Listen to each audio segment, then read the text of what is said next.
Stéphane, vous êtes allé remporter en Corse votre quatrième victoire d'affilée. Bon, ça commence vraiment à parler là.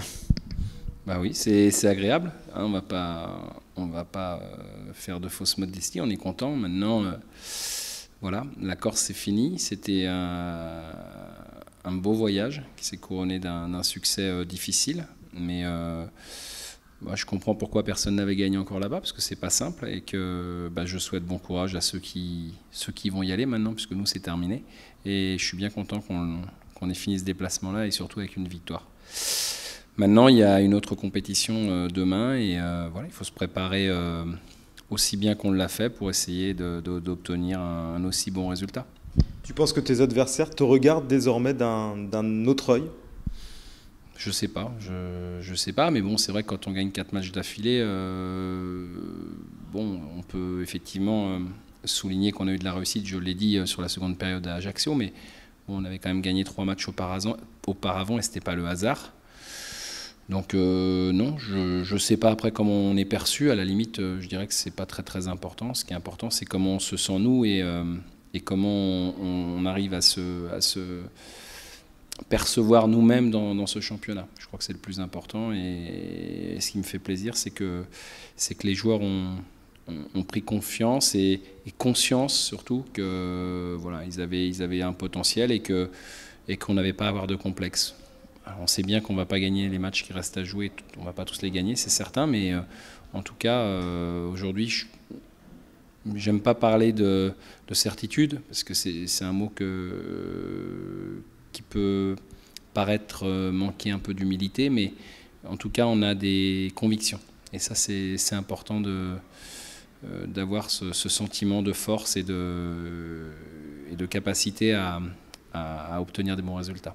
Alors donc vous vous rendez en Bourgogne évidemment pour aller remporter une nouvelle victoire. Ce match qui est calé entre deux rencontres de championnat, donc là il va falloir faire attention à la gestion de l'effectif quand même. Je crois qu'il y a deux objectifs. Le premier, c'est effectivement d'essayer d'aller se qualifier à Auxerre. Ce ne sera pas facile, parce que le challenge est quand même relevé. Ils ont gagné tous leurs matchs qu'ils ont disputés chez eux.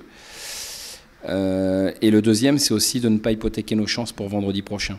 Ça veut dire qu'il va falloir constituer une équipe compétitive, mais aussi, je répète, garder des forces vives pour le match de vendredi. Donc voilà, donc on va faire je ne veux pas dire un mix, mais on va essayer de mettre l'équipe la plus équilibrée possible et celle qui peut être capable de l'emporter demain et puis aussi être capable de l'emporter vendredi. Donc deux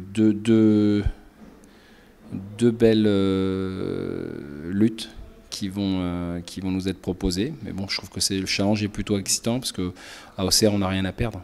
Je dirais qu'ils devraient, compte tenu de leur match qu'ils ont réalisé chez eux, la logique voudrait qu'ils l'emportent.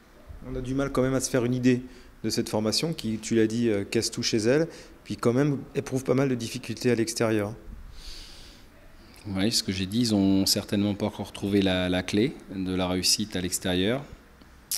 Mais c'est vrai que chez eux, ils sont à l'opposé très impressionnants. Donc, nous, on a un petit challenge. On a été les premiers à gagner à Lens, on a été les premiers à gagner à Ajaccio. On va essayer d'être les premiers à gagner au Auxerre. Je pense que la marche est encore un peu plus élevée que les deux performances qu'on a réalisées. Mais voilà, on va jouer notre chance à fond en tout cas. On va jouer sans complexe. Et puis, voilà, si on peut passer ce tour-là, ce sera que du bonheur et que du plaisir. Mais voilà, on sait aussi que le défi est de taille. Merci Stéphane.